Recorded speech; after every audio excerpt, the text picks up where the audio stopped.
Oscar Wilde once said, "I can resist anything except temptation." How right he was.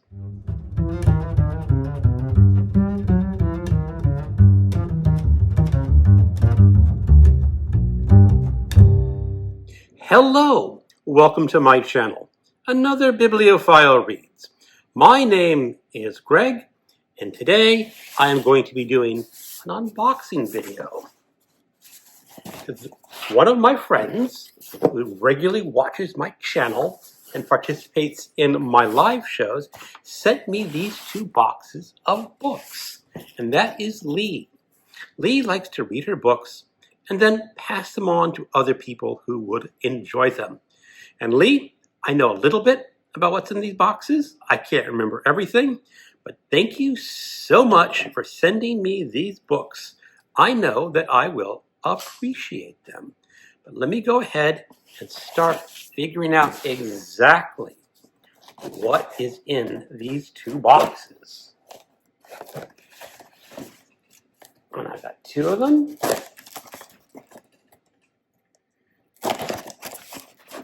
All right. I will go ahead and remove the tape from both of these. There we go. And I can put away my blade. All right. What is in the first box? Oh boy. It's full. These have a rubber band around them. And these are all by Margaret Doodley. And these are her Aristotle mysteries. And apparently these are mystery stories set in ancient Greece. The first one was published in 2005. I am not real familiar with these mystery series, but I'm a little bit familiar with that little-known philosopher Aristotle. In the winter of 3030 to 329 BC, Athens itself suffers a series of alarming thefts and home robberies. It also seems that nobody is safe. The great philosopher Aristotle helps his former student Stephanos investigate a break-in and a brutal murder in the house of one of his Athenian neighbors. The man fingered for the crime turns against Stephanos just as he is planning in his marriage to Philomena. It is difficult to arrange for a big fat Greek wedding. Sounds like a movie title there. When someone seems to be trying to kill you. Elsewhere, the bodies begin to pile up. Who will be bludgeoned or stabbed or strangled next? Sounds really interesting. Let's give it the first sentence test. And I was still in darkness that morning. Okay. Aroused by the dim cries, I sat up in bed, glancing towards the window, but the shuttered aperture was only a dark patch in the wall. I will not continue with the whole paragraph, but as I said, I liked Aristotle when I was in college.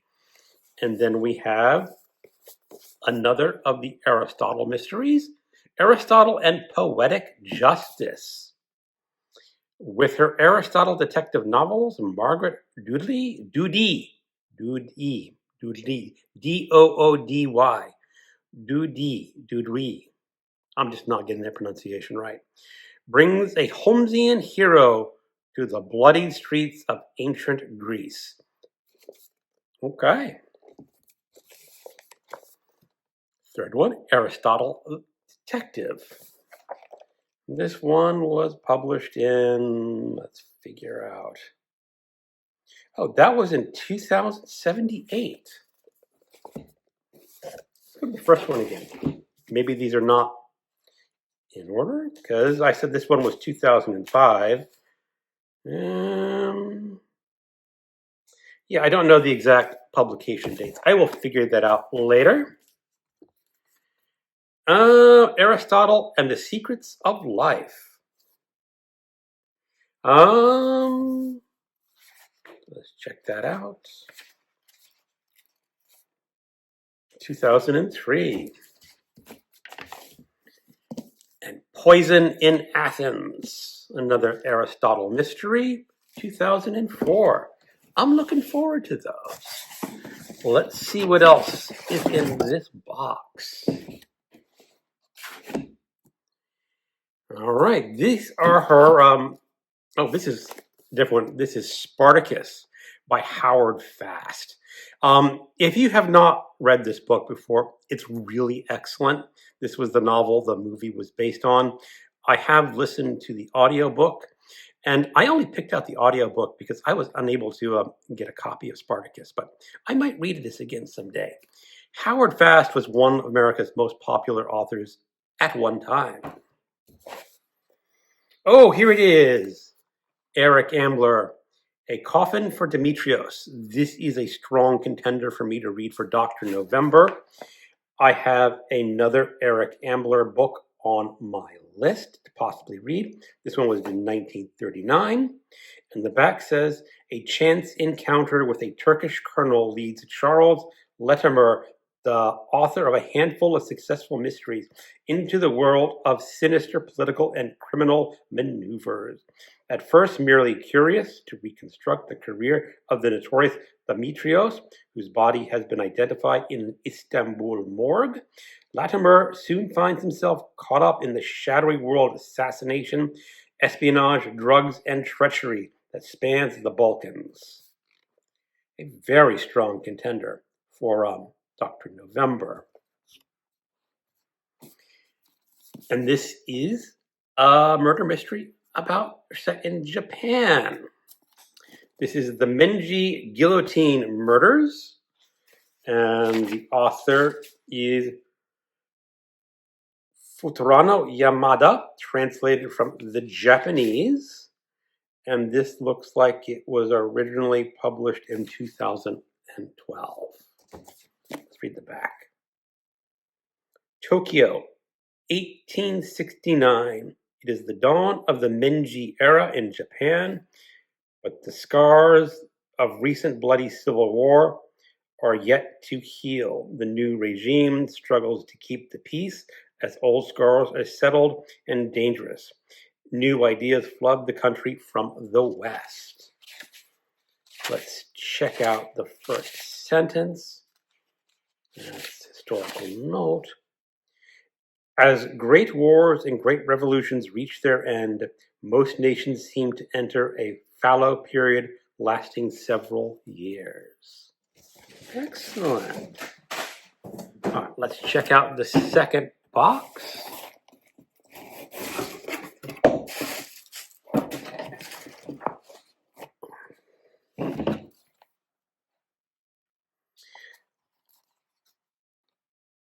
Leonardo Fibonacci, Genius of Numbers. This looks like a short biography of probably the author of the Fibonacci sequence. I'm not a strong enough mathematician to solve that one. An exciting tribute to the mathematical genius of Leonardo Fibonacci, the man who introduced the modern number system to Europe and left an invaluable legacy. Discover his life, his works, and the secrets behind famous number sequence that bears his name. A journey through the Middle Ages among curiosities and insights to understand the revolutionary power of mathematics. This could be interesting because I said, I'm not a good or strong mathematician, but I am interested in the history of mathematics. Here we go. Caesar, The Life of a Colossus by Adrian Goldsworthy. This is, of course, a biography of Caesar. And let's check the publication dates. I'm always curious about when these things are published.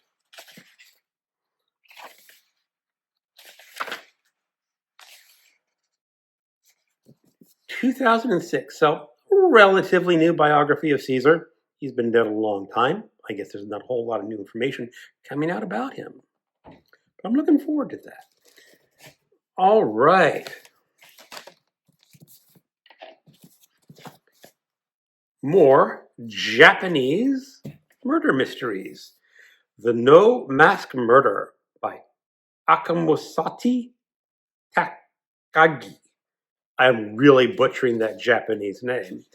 I am totally sorry for anyone who knows Japanese. Originally published in 1951. Now it's a little hard for me to read these back covers sometimes because I'm not wearing my glasses. Death and madness have haunted the Chatsu family for years. Now a strange figure has been seen wandering their mansion at night, wearing a sinister no mask that is said to bear a centuries-old curse. Budding crime writer and sleuth Akamatsu Takagi receives a desperate plea for help from the head of the family, but arrives too late to find the man dead in a locked room with the mask at his feet. Takagi begins to investigate, but it seems the curse of the mask is not yet finished with the Chatsatsis yet. From one of Japan's most renowned mystery writers, who appears in the novel as a detective. That's why the name sounded familiar. The No Mask Murder is ingeniously constructed masterpiece with a breathtaking ending. And this is translated from the Japanese.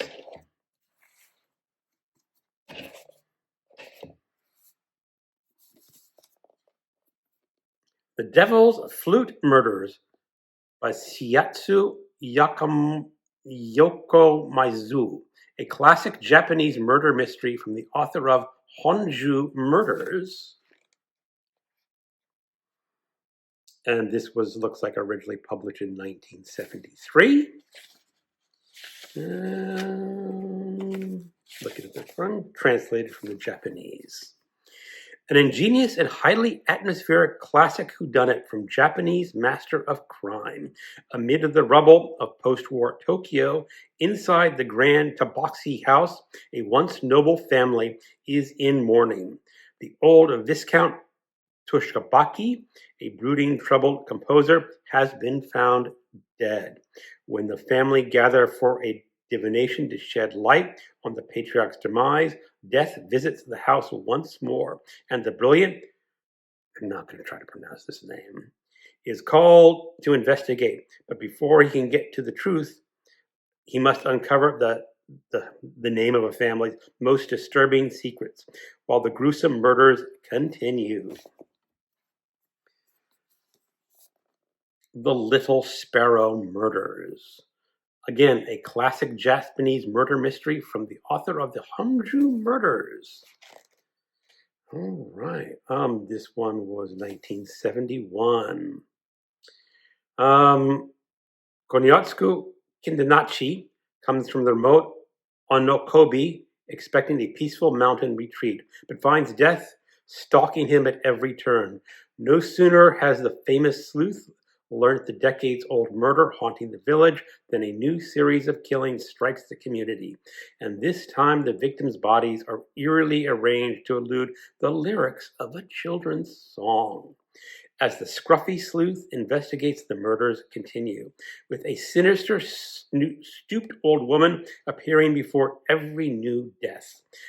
Kindanachi must unveil a tangled tale of broken hearts and a blackmail to get to the truth. Can he do it before the killer reaches the final verse? And that is the end of my surprise 2 boxes. All these books look really great, Lee. Thank you so much for sending them. I've got a lot to consider. Which one of these should go first? I haven't decided yet, but I'll pick one up. One of the Japanese murder mysteries, at least before the end of the year. So Lee, again, thank you so much for sending this box of books. I really do appreciate it. When you get a box of books in the mail from friends, it's really a rather great experience. And I should be sending out some books of my own to my own friends to have them enjoy the unboxing of books. Thank you so much for watching, and keep on reading.